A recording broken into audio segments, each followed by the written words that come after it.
since I had the conversation, I'm thinking about like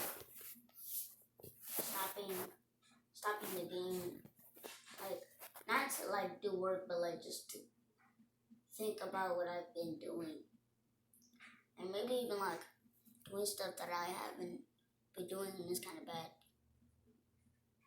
But like when people tell me like you don't do that much work and like all that other stuff people like say when you don't do work, I really feel like I should be doing work right now, but I'm in the cycle when I go home, and it's not because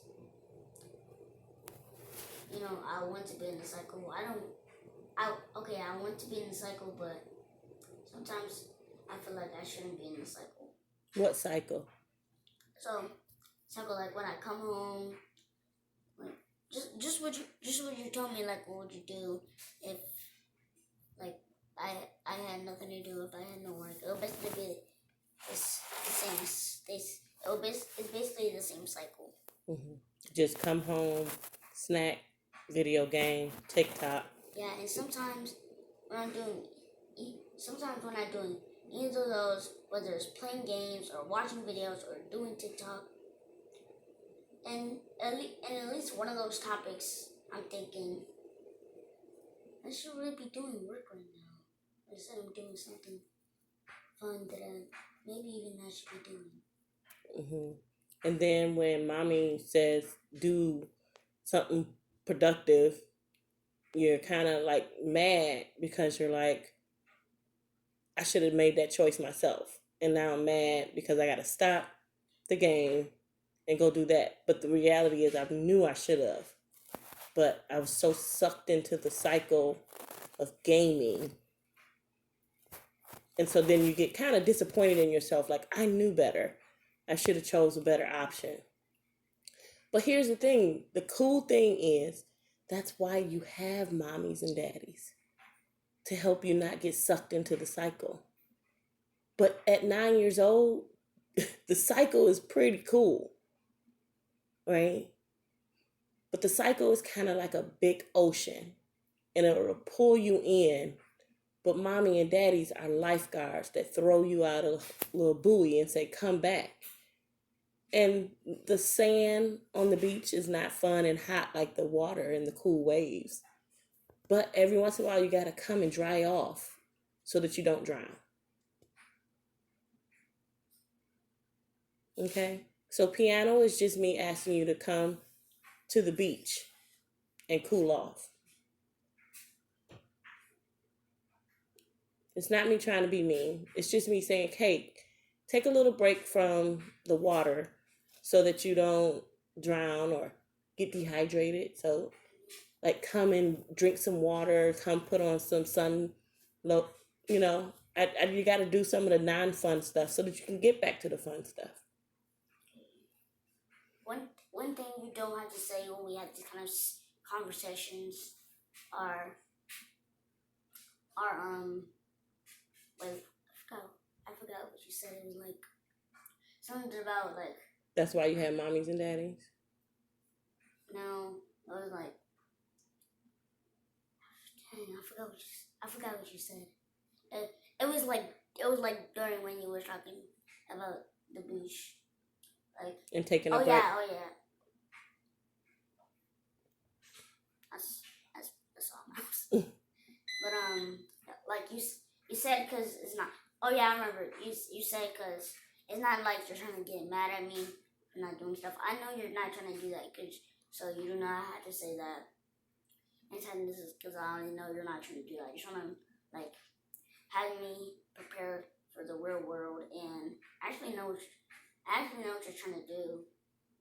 Because you come home and like I kind of know your life, to be honest.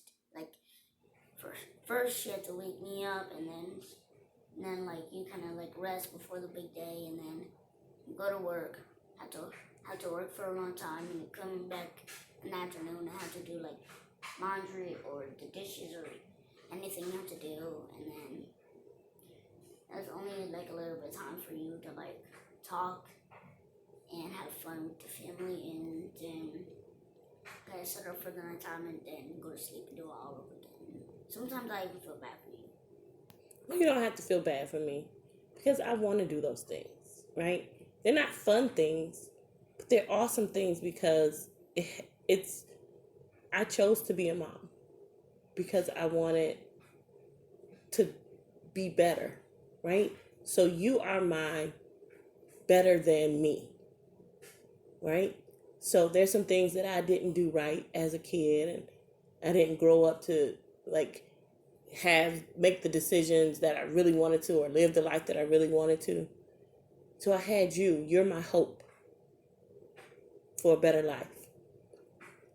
And so I don't want you to do some of the same things that I did or make some of the same mistakes that I did because you're my hope. You're my future. You're my better.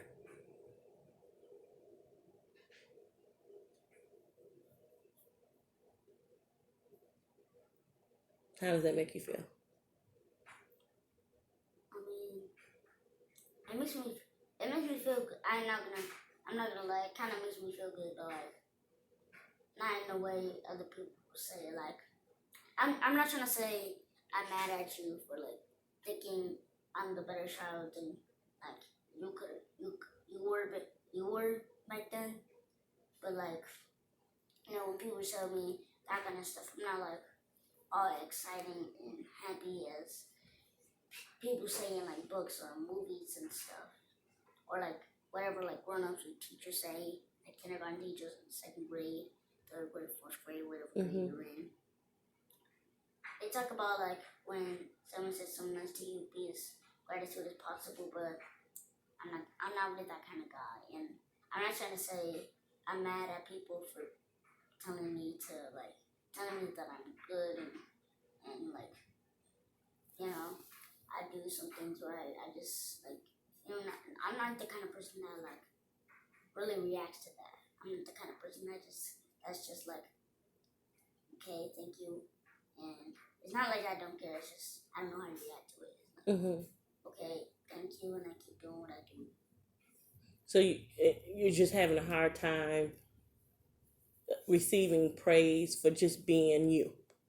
It's like, why are you praising me when I'm just doing what's right? Right? But it's okay. Eventually you get used to praise. Praise is something that's kind of weird and funky to receive because at first it's like you're kind of used to people saying, you're doing that wrong, you're doing that wrong. And you kind of receive that real easy because when you're a child, people are supposed to tell you right and from wrong. But then when you start doing a lot of right and people are like, oh my gosh, you're awesome. Oh my gosh, you're amazing. Oh my God. You're like, whoa, wait a minute. Like, this is something different. This is like totally new. How do I react to it? And it's okay. You'll figure out how to react to it. Okay? It'll all work out. Good? Yeah. All right. I love you. Okay. I just had some thoughts and actually, wait. I'm not trying to make this conversation longer, but I had a conversation with Dad and you, and I've been thinking, why are all the conversations I'm getting to with my parents and even my brother they're like way too long? Well, I expect them to be like 3 to 5 minutes, but they really feel like they're like 20 You know why? minutes. Because you're getting to be a big boy. Yeah. And big boys have longer conversations than little boys and babies. And you're pretty smart for your age because I think a lot of it is you have big brothers and we always let you express yourself. But so because when you're smart and you're intelligent and you know a lot of stuff, it causes a longer situation. It causes a longer conversation. If you don't know nothing, as a baby, you say, how you doing? Hungry, okay. That's baby, right? But if you're smart and you start to learn a lot of your brain is moving, then when somebody says something, what you feel about the water? You might have more to say about the water than somebody don't know nothing about the water. You might say, well, the water is this, like cold, like ice water, like beach, I like this, you know what I mean? So I think a lot of times intelligence causes a more in-depth conversation. Don't even say long. It says it's more in-depth. It has some depth to it. Because you deep, my brother. Right. But I just had something to say in the middle of a conversation. Like at the start of the conversation, I had something to say.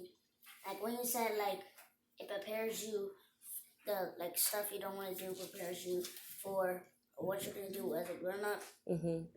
What I've been thinking is, am I really gonna grow up to actually have an actual job? Like normal people would think like you grow up to be maybe. I mean, if you're really smart, you grow up to be a scientist. You grow up to be a builder. Maybe a person that works at a restaurant. You can grow up to be anything. But what I've been thinking is, I will feel like I would feel like I make money from something. And I would trust me, I would do work once in a while. But I'll probably do something maybe other than that. Like maybe be something like an astronaut or something. Mm-hmm. Or maybe a football player. I mean, anything. Obvious choice for other people will be YouTube. I think basically what you're saying is you're going to do something that you feel is from your passion, right? So mommy having you do football, do basketball, do baseball, do piano and mommy and daddy are helping you find your passion, right? So you're on a journey to find what's that thing that you would do and it won't even feel like work. And so we're trying to expose you to all these different things so that you can say, oh, this I could do for the rest of my life. Help me train or get teachers or coaches or whatever that passion ends up being. Help me figure out how to do this the rest of my life. And we will. You do drama, you try that, you're like, I think I'm okay. I tried it. But if you want to keep going to drama, you keep going to drama. And then when you're about a teenager, you could say, okay, this is what I want to focus on, kind of like Anthony. Now Anthony's like, I want to focus on basketball. And that's fine, because he's found his passion, but he is now still exploring and learning other passions like anesthesiology or anthropology. He's learning, but those are things that he never even knew at 9. The school is exposing him to that. So you haven't even been exposed yet to all of the things that you possibly could be. But you're 9, which is why I say I let you play the video games and stuff. Because you're 9. I don't want you in the head of, oh, am I going to be a doctor, an astronaut? No, I want you to be in the head of, let me do my homework. That gets me a little bit closer to my passion. Let me try piano. That gets me a little bit closer. But I don't have to like be in it like all the time in my head. Okay? All right. And you know why your conversation is long? You get it from your mom. See how long her conversation is? So when y'all get together, 2-minute conversation could be a 2-hour conversation. But it lasts forever.